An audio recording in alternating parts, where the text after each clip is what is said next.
Il y a des jours où le monde semble écrasant. Vous vous réveillez avec un poids inexplicable sur la poitrine.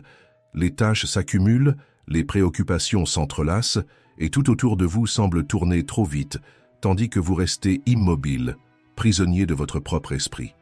Comme si vous regardiez votre propre vie de loin, incapable de réagir. Avez-vous déjà ressenti cela? Cette sensation que quelque chose vous tire vers le bas, mais que personne autour de vous ne le remarque. Comme si vous criez intérieurement, mais que le son ne sortait pas. Si c'est le cas, sachez que vous n'êtes pas seul. Loin de là. Même ceux qui ont façonné l'histoire ont dû affronter leurs propres batailles intérieures. Marc Aurèle, empereur de Rome, portait le poids d'un empire entier sur ses épaules. Mais derrière ses habits de pouvoir, il livrait un combat contre son propre esprit. Il a compris quelque chose que peu de gens réalisent.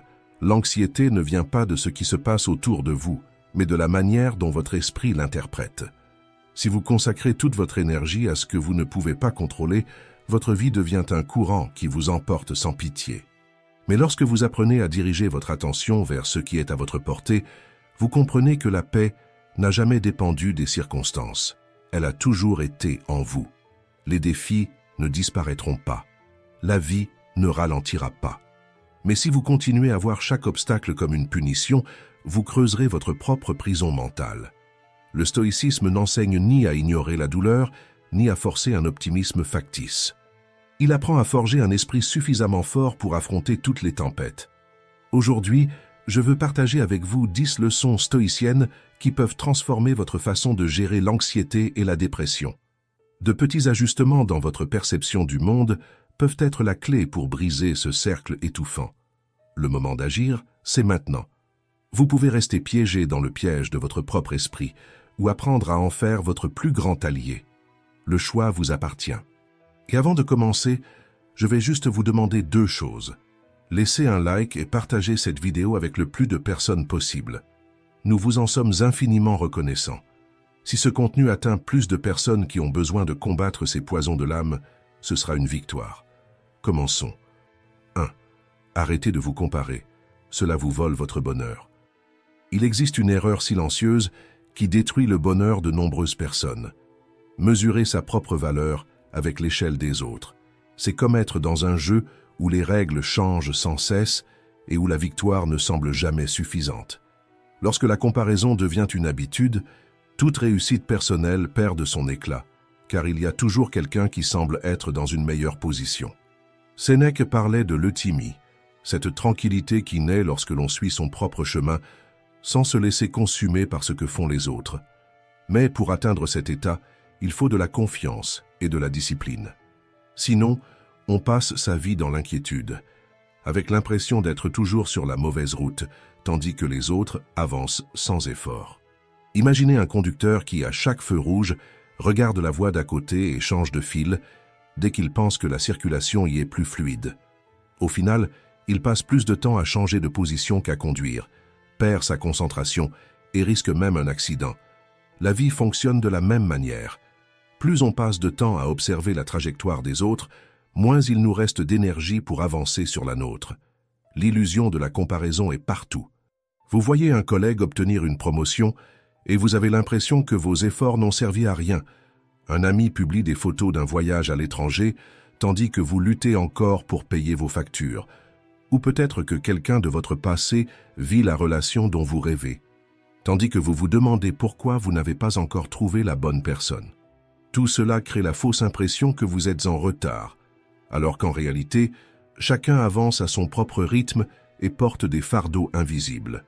Marc Aurèle, dans Penser pour moi-même, mettait en garde contre cette erreur.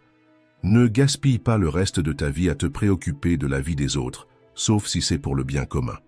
Sois certain que tu négliges d'autres sujets plus importants si tu te préoccupes de ce qu'une personne fait et pourquoi, de ce qu'elle dit, pense ou projette. Toutes ces choses ne font que t'éloigner de la garde vigilante de ton âme. La comparaison permanente alimente l'anxiété et érode votre confiance. Mais la vérité, c'est que personne ne rivalise vraiment avec vous. La seule bataille qui compte est celle que vous menez contre vos propres limites. Le temps que vous passez à analyser la vie des autres pourrait être utilisé pour grandir, évoluer et construire quelque chose qui ait du sens pour vous. Si vous voulez vous libérer de ce cercle vicieux, arrêtez de regarder autour de vous et concentrez-vous sur votre propre chemin. Votre progression est unique et chaque petite victoire mérite d'être célébrée. Au bout du compte, la seule histoire qui compte, c'est la vôtre. Et vous seul pouvez décider de la façon dont elle sera écrite. 2. Votre esprit vous renforce-t-il ou vous détruit-il? Imaginez un enfant réprimandé par un adulte impatient. Tu ne fais jamais rien de bien, tu gâches toujours tout. Maintenant, imaginez que cette voix cruelle ne vienne pas de quelqu'un d'autre, mais de votre propre esprit. Avez-vous déjà remarqué à quel point bien souvent c'est ainsi que nous nous parlons? Nous répétons des mots durs contre nous-mêmes, comme si nous cherchions à nous punir plutôt qu'à nous soutenir. Dans l'Athènes antique, Cléante, l'un des grands philosophes stoïciens, observa un homme murmurant des paroles de haine contre lui-même, les poings serrés de frustration. Cléante s'approcha et dit calmement « Pourquoi vous parlez-vous comme si vous étiez votre pire ennemi? Ne méritez-vous pas de la compassion ?» Cette vérité résonne encore aujourd'hui. L'anxiété et la dépression prospèrent sur ce terreau fertile de l'autocritique implacable. Nous nous infligeons des exigences que nous n'imposerions jamais à un ami cher. Mais comment pouvons-nous bâtir une force mentale si nous sommes les premiers à nous démolir? Lorsque vous prenez soin d'un être aimé, lui offrez-vous du soutien ou le détruisez-vous par des jugements impitoyables? Alors pourquoi vous traitez-vous différemment? Les stoïciens nous enseignent que notre esprit a besoin d'être nourri, tout comme nous prenons soin de notre corps. Vous ne boiriez pas un verre de poison chaque jour, alors pourquoi laissez-vous des pensées toxiques s'accumuler? Remplacez ce flot de négativité par de l'autocompassion. Ce n'est pas se voiler la face, c'est se traiter avec le respect nécessaire pour grandir. Sénèque nous rappelle qu'être son propre allié est essentiel pour mener une vie équilibrée. Chaque pensée que nous entretenons façonne notre perception de la réalité et la manière dont nous affrontons les défis. Vous encouragez-vous ou vous détruisez-vous chaque jour? Si vous voulez changer votre vie, commencez par changer le ton de la conversation que vous avez avec vous-même. En vous traitant avec bienveillance, vous créez un espace mental où la croissance devient possible. La transformation commence maintenant. Parlez-vous comme vous parleriez à quelqu'un que vous aimez. Ce n'est qu'un petit geste, mais il aura un impact immense sur votre vie. 3. Laissez le passé derrière vous chaque jour. Le passé peut être un poids invisible, mais seulement si vous lui permettez de l'être. Certaines personnes vivent chaque jour comme une répétition du précédent, portant les mêmes regrets, les mêmes erreurs, les mêmes douleurs. Mais si, au lieu de commencer la journée comme une copie d'hier, vous choisissiez de vous réveiller comme une version renouvelée de vous-même. Anne Frank, au milieu de l'horreur du nazisme, a trouvé la force de croire que demain pouvait être meilleur, que chaque jour apportait avec lui la possibilité d'un nouveau départ. Cette mentalité résonne profondément avec le stoïcisme, qui nous rappelle que le passé est hors de notre contrôle, mais que le présent est entre nos mains. Vous pouvez décider d'être prisonnier des ombres d'hier ou voir chaque matin comme une invitation à réécrire votre histoire. Pensez à quelque chose de simple. Lorsque vous prenez votre douche le matin, vous nettoyez la saleté de la veille et vous vous sentez renouvelé. Mais votre esprit, lui donnez-vous aussi la chance d'être purifié? Ou continuez-vous à vous voir à travers les mêmes échecs, les mêmes blessures, les mêmes traumatismes? Tout comme le corps a besoin d'être entretenu chaque jour, l'esprit doit aussi être libéré des résidus émotionnels qui ne servent plus à rien. Imaginez un chef cuisinier préparant un nouveau plat. S'il insistait pour utiliser des ingrédients vieux, avariés, le résultat ne pourrait jamais être bon. Mais en choisissant de recommencer à zéro, avec des ingrédients frais, il a la possibilité de créer quelque chose d'exceptionnel. Votre vie fonctionne de la même manière. Vous pouvez continuer à cuisiner avec les mêmes problèmes d'hier ou choisir de nouveaux ingrédients pour la journée qui commence. Si chaque matin était une page blanche, qu'écririez-vous dessus? Plutôt que de feuilleter encore et encore les mêmes pages remplies de frustration et de regrets, pourquoi ne pas vous accorder le droit de commencer un nouveau chapitre? Il est facile de s'enfermer dans un cycle de tristesse et d'anxiété lorsque l'on oublie que l'on a ce choix. Nous passons tant de temps à revivre d'anciens dialogues, d'anciens échecs, des blessures mal guéries, comme si cela pouvait changer quoi que ce soit. Mais ce n'est pas possible. Hier est hors de notre portée. Seul l'instant présent détient un véritable pouvoir de transformation. Chaque matin, nous renaissons. Ce que nous faisons aujourd'hui est ce qui compte le plus.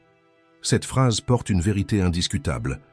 Lorsque vous choisissez de vous renouveler chaque jour, vous offrez plus d'espace à l'espoir qu'à la culpabilité, plus de force à l'action qu'à la paralysie, et plus de valeur au présent qu'à n'importe quel souvenir. La question est, que choisissez-vous de faire avec le jour qui vient de commencer? 4.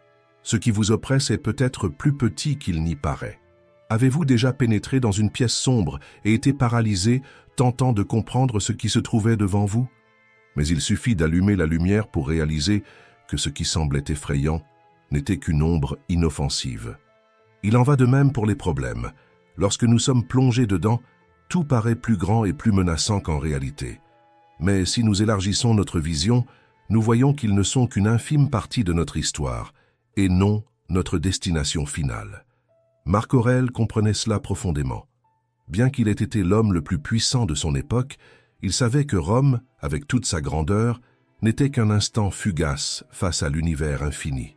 Cette perspective l'empêchait de sombrer dans la vanité ou le désespoir, car il comprenait que tout, les victoires comme les défaites, faisaient partie d'un mouvement plus vaste. Cette sagesse se retrouve aussi dans la Bible. Les générations vont et viennent, mais la terre demeure pour toujours. L'histoire se répète. Les souffrances, les défis et les triomphes humains suivent des cycles indépendamment de l'époque. Aujourd'hui, vous êtes peut-être prisonnier d'un problème qui vous semble être la fin du monde, mais dans un an, il ne sera qu'un détail de votre parcours. Vous êtes-vous déjà demandé pourquoi certaines inquiétudes passées vous paraissaient si importantes à l'époque, alors qu'aujourd'hui elles vous semblent insignifiantes? Il en sera de même pour bien des angoisses qui vous tourmentent aujourd'hui. Lorsque vous prenez du recul et que vous observez l'ensemble du tableau, le poids s'allège. Le monde change, la technologie progresse, mais l'essence humaine demeure la même. Chacun affronte des incertitudes, des peurs et des doutes. Mais ceux qui apprennent à élargir leurs perspectives se libèrent de l'esclavage de l'anxiété. Ils commencent à valoriser ce qui compte réellement et à laisser de côté ce qui ne mérite pas leur énergie. En fin de compte, prendre conscience de l'immensité de la vie nous offre quelque chose d'essentiel, l'humilité pour comprendre que nos problèmes ne sont pas aussi grands qu'ils en ont l'air, et la paix pour continuer à avancer. Si ce message vous a parlé, laissez un j'aime, abonnez-vous à la chaîne et activez les notifications pour poursuivre ensemble ce chemin de croissance. 5. Plus grand est le défi, plus fort vous devenez. Avez-vous déjà remarqué comment certaines personnes semblent s'effondrer face à la moindre difficulté, tandis que d'autres traversent les tempêtes et en ressortent encore plus fortes? La différence ne réside pas dans la chance, mais dans l'expérience. Ceux qui ont tout eu facilement n'ont jamais appris à gérer l'imprévu, et la vie ne prévient pas avant de changer les règles du jeu. Sénèque disait que personne n'est plus malheureux que celui qui n'a jamais affronté de difficultés. Cela peut sembler contradictoire, mais c'est parfaitement logique. Sans défi, il n'y a pas de croissance. Un arbre qui n'a jamais affronté de vent violent peut bien grandir en hauteur, mais ses racines resteront fragiles. Au premier coup de vent, il s'effondre. Il en va de même pour ceux qui n'ont jamais été mis à l'épreuve par la vie. Imaginez un chef cuisinier qui a toujours eu à sa disposition des ingrédients parfaits. Le jour où il devra improviser, il ne saura pas quoi faire. Mais celui qui a appris à cuisiner avec les moyens du bord saura transformer chaque situation en opportunité. La vie fonctionne de la même manière. Plus vous affrontez et surmontez d'épreuves, plus vous devenez préparé pour ce qui vous attend. Épictète comparait cela à un entraîneur qui ne choisit pas des poids légers pour son élève, mais au contraire les plus exigeants. C'est le poids supplémentaire qui fait grandir le muscle. De la même façon, chaque obstacle vous enseigne la résilience, la patience et la stratégie. Le monde n'a pas été conçu pour être confortable en permanence. Si vous vous attendez à un chemin sans difficulté, chaque pierre sur votre route semblera un mur infranchissable. Mais si vous comprenez que chaque défi est un test, vous l'affronterez avec un tout autre état d'esprit. La prochaine fois que la vie vous mettra face à une situation difficile, arrêtez-vous un instant et demandez-vous « Est-ce que cela va me détruire ou me façonner ?» Parce qu'au bout du compte, ce ne sont pas les épreuves qui vous définissent, mais la manière dont vous choisissez de les affronter. 6. La clé pour surmonter toute douleur. Apprenez à accepter l'impermanence. Avez-vous déjà tenu du sable dans vos mains? Plus vous essayez de le serrer, plus il s'échappe entre vos doigts. La vie fonctionne de la même manière. Nous tentons de nous accrocher aux moments, aux émotions, aux personnes, mais tout est en perpétuel mouvement. Et c'est cette grande vérité qui peut libérer votre esprit de l'anxiété et de la souffrance. Rien n'est figé, tout change. Les jours difficiles ne durent pas éternellement, et les bons moments non plus. Cette réalité ne doit pas être une source de tristesse, mais de soulagement. Vous avez déjà traversé des périodes compliquées, des instants où vous pensiez ne jamais trouver d'issue, mais vous l'avez trouvé. Aujourd'hui, ce qui vous semblait insurmontable autrefois n'a plus le même poids. L'intensité de la douleur s'est estompée, comme toutes celles qui viendront après. Imaginez une ville en pleine tempête. Le ciel est sombre, les rues sont inondées, le vent hurle contre les fenêtres. Au milieu du chaos, on a l'impression que la pluie ne cessera jamais. Mais elle finit par s'arrêter. Le ciel s'éclaircit, le soleil revient. Il en va de même pour les épreuves de la vie. Aussi intenses soient-elles, elles finissent toujours par passer. Aucune souffrance n'est éternelle, et c'est l'une des plus grandes certitudes que nous pouvons avoir. Pour renforcer cette perspective, essayez un exercice simple mais puissant. Écrivez 3 épreuves que vous avez déjà surmontées. Souvenez-vous de la façon dont, à l'époque, elles vous semblaient insupportables. Et regardez où vous en êtes aujourd'hui. Vous avez traversé ces moments et cela prouve que vous surmonterez aussi les difficultés présentes. Si la vie est un flux constant, pourquoi laisser une mauvaise phase définir qui vous êtes? Gardez cette phrase en tête. Cela aussi passera. C'est un rappel puissant que la douleur ne sera jamais permanente et qu'à chaque nouveau matin, une nouvelle opportunité s'offre à vous. Avant de passer à l'étape suivante, laissez cette vérité résonner dans les commentaires. Cela aussi passera. Votre message pourrait être la lumière dont quelqu'un a besoin pour se souvenir que même les nuits les plus sombres finissent toujours par laisser place à l'aube. 7. Le secret stoïcien pour une vie sans souffrance. La vie ne suit pas toujours un scénario prévisible. Si c'était le cas, personne ne vivrait de surprises désagréables, d'adieux inattendus ou de bouleversements douloureux. Mais la réalité ne respecte pas nos plans. Un jour, tout semble sous contrôle, et le lendemain, un événement survient et vous oblige à changer de direction. Et plus vous résistez, plus vous souffrez. Lutter contre la réalité, c'est comme tirer sur une corde dans un jeu de force contre quelque chose qui ne cède jamais. Plus vous mettez de force, plus vous ressentez de tension. Résister à ce qui s'est déjà produit ne change pas le passé, cela vous y enchaîne simplement. Si telle est la volonté de la nature, alors qu'il en soit ainsi, disaient les stoïciens. Dans le monde moderne, beaucoup disent que ta volonté soit faite. Que l'on parle de Dieu, de l'univers ou du destin, le fait est qu'il existe des forces que nous ne pouvons pas contrôler. Si nous dépensons notre énergie à vouloir modifier l'immuable, nous gaspillons des ressources précieuses qui pourraient être utilisées pour transformer ce qui est réellement à notre portée. Imaginez quelqu'un qui se fait licencier sans préavis. Il peut passer des mois à se révolter, à nourrir du ressentiment, à répéter sans cesse la même histoire à son entourage. Ou bien, il peut accepter la réalité, réorganiser ses priorités et utiliser ce changement comme une opportunité pour construire quelque chose de nouveau. Qu'est-ce qui lui sera le plus utile? Les stoïciens nous enseignent qu'accepter la réalité n'est pas de la résignation, mais de l'intelligence émotionnelle. Celui qui résiste à ce qui s'est déjà produit se noie dans la frustration. Celui qui apprend à accepter trouve en lui la force d'agir. Imaginez un cycliste qui pédale contre un vent violent. S'il lutte sans stratégie contre la résistance de l'air, il s'épuise sans avancer. Mais s'il ajuste sa posture et utilise le vent à son avantage, il progresse. La vie fonctionne de la même manière. Vous pouvez gaspiller votre énergie à combattre ce qui ne peut être changé ou l'utiliser pour vous adapter et aller de l'avant. Sénèque nous rappelle, le destin guide ceux qui l'acceptent et entraîne ceux qui lui résistent. La vie suivra toujours son cours, avec ou sans votre approbation.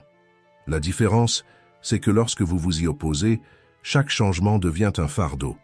Mais lorsque vous acceptez, vous apprenez à voir des opportunités là où vous ne voyez autrefois que des obstacles. Accepter ne signifie pas abandonner, mais se réorienter. Vous n'avez pas besoin de renoncer à vos rêves, mais simplement d'arrêter de lutter contre l'incontrôlable et d'investir votre énergie dans ce que vous pouvez réellement transformer. Les personnes résilientes ne sont pas celles qui n'affrontent jamais de difficultés, mais celles qui comprennent que la vie est faite de changements et apprennent à s'y adapter. Épictète résume cette idée de façon simple et directe. Ne cherche pas à ce que les événements se produisent comme tu le veux, mais souhaite qu'ils se produisent comme ils doivent arriver, et ta vie sera sereine. Si vous apprenez à accepter l'inattendu, votre esprit deviendra plus léger, vos émotions plus équilibrées et votre vie plus paisible. Non pas parce que les difficultés disparaissent, mais parce que vous apprendrez à naviguer à travers elles sans être détruit. 8. Votre énergie vient du mouvement. L'esprit et le corps sont intimement liés, comme les deux faces d'une même pièce. Lorsque l'un s'effondre, l'autre ne tarde pas à suivre. Pourtant, beaucoup ignorent cette connexion, traitant la fatigue mentale comme quelque chose qui se résout avec des distractions et la fatigue physique comme un simple désagrément à ignorer. Mais le stoïcisme nous enseigne que l'équilibre entre les deux n'est pas un détail, c'est une nécessité. Le philosophe Sénèque nous mettait en garde contre les dangers de la négligence. Laisser l'esprit et le corps sans entretien, c'est comme abandonner une maison aux intempéries. La structure s'affaiblit, les fissures s'agrandissent, et lorsque vous vous en rendez compte, tout est sur le point de s'écrouler. Votre esprit a besoin de clarté, votre corps a besoin de mouvement. Si l'un faiblit, l'autre en subit les conséquences. Maintenant, réfléchissez à votre routine. Comment prenez-vous soin de vous? Il ne s'agit pas de transformation radicale, mais de petites actions constantes qui, avec le temps, apportent de grands bénéfices. Votre corps porte le poids de votre existence. Il a besoin de bouger, non pas pour se conformer à des standards esthétiques, mais pour se libérer des tensions accumulées et renouveler son énergie. Cela ne signifie pas que vous devez devenir un athlète ou passer des heures à la salle de sport. Mais vous pouvez faire des choix simples. Vous étirer au réveil, marcher en écoutant un podcast, prendre les escaliers au lieu de l'ascenseur, vous étendre après de longues périodes assis. Ce sont de petits gestes, mais ils ravivent votre vitalité. Et votre esprit? Que faites-vous lorsqu'il crie au repos? Trop souvent, nous confondons détente et dopamine facile, faire défiler indéfiniment les réseaux sociaux, enchaîner les séries jusqu'à tard dans la nuit, fuir vers des distractions vides de sens. Mais tout cela ne fait qu'épuiser encore plus votre énergie. Le véritable repos se trouve dans le silence, dans une respiration consciente, dans l'écriture d'un journal qui organise vos pensées, dans des moments de méditation ou simplement dans le fait d'être pleinement présent, sans avoir à réagir en permanence. Le stoïcisme nous enseigne que notre force vient de la discipline et que notre bien-être dépend des choix que nous faisons jour après jour. Oui, il y aura des jours difficiles. Des jours où votre esprit sera à bout et où votre corps refusera de bouger. Mais souvenez-vous, votre énergie vient de l'action. Plus vous prenez soin de votre corps, plus votre esprit répond. Plus votre esprit se renforce, plus votre corps se revitalise. Si la motivation vous manque, commencez par ce qui est à votre portée. Aujourd'hui, il existe des entraînements rapides, gratuits en ligne, des méditations guidées et des exercices accessibles depuis chez vous. Mais l'essentiel, c'est de ne pas céder à la paralysie du canapé. Sénèque disait « Laissez de côté tous les obstacles et consacrez votre temps à acquérir un esprit sain, car nul homme ne peut l'obtenir s'il est accaparé. » Ce que vous choisissez de faire de votre temps définit la qualité de votre vie. Prenez soin de votre corps et il vous portera.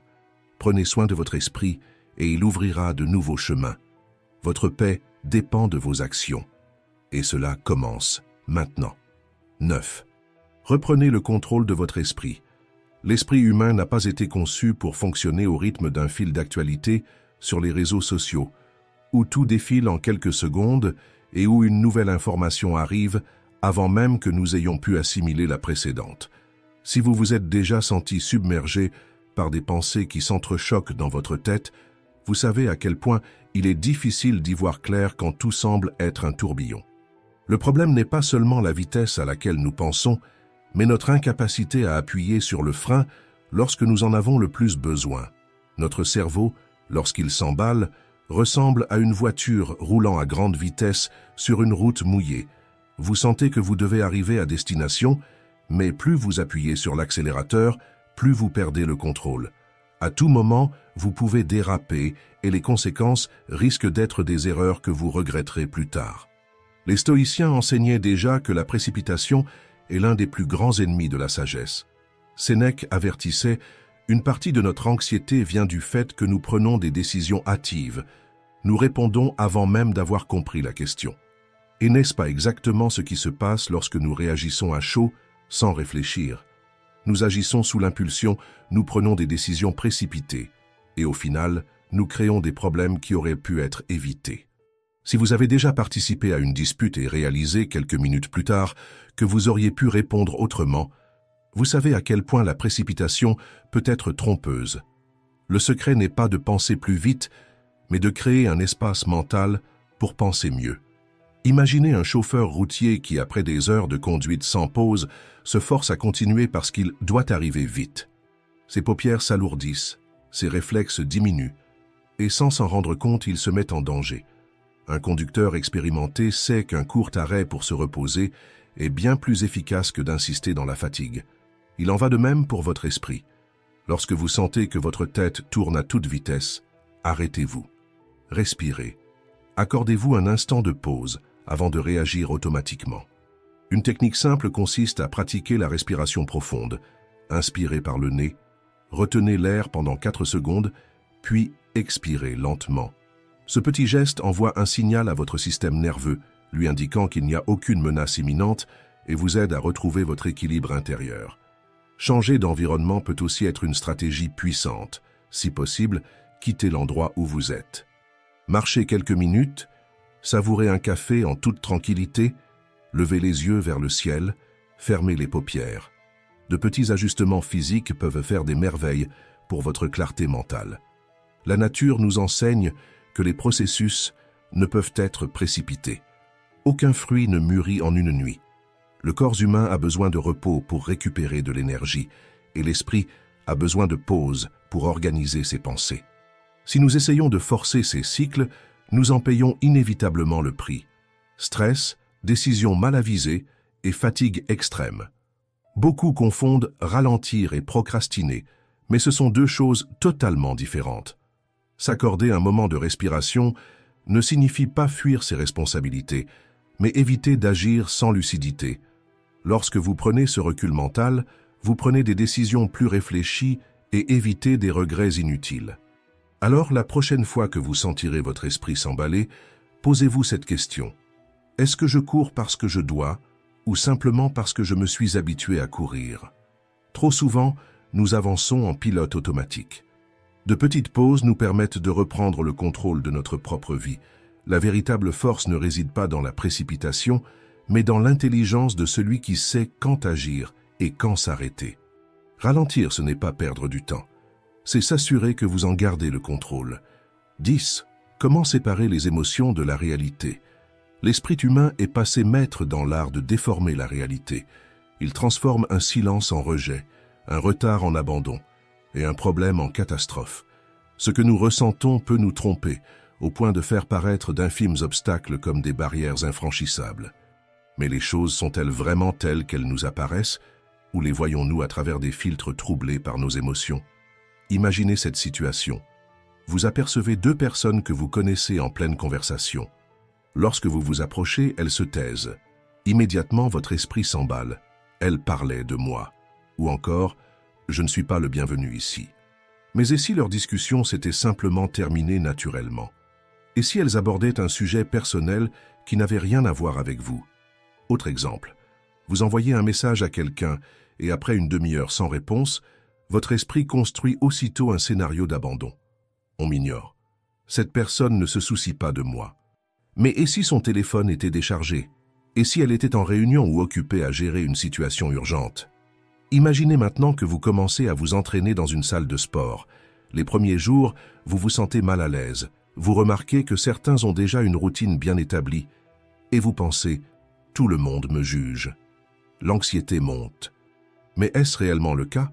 Ou chacun est-il tout simplement absorbé par ses propres défis, sans même prêter attention à votre présence? Combien de fois avez-vous souffert pour quelque chose qui, avec du recul, n'était finalement pas si grave? Les stoïciens nous enseignent à rechercher la clarté avant tout. Marc Aurèle, dans Penser pour moi-même, nous rappelle « Tu as du pouvoir sur ton esprit, non sur les événements extérieurs.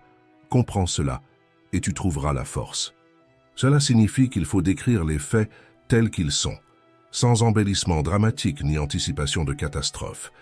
Une manière d'exercer cette discipline consiste à considérer nos émotions comme un zoom d'appareil photo.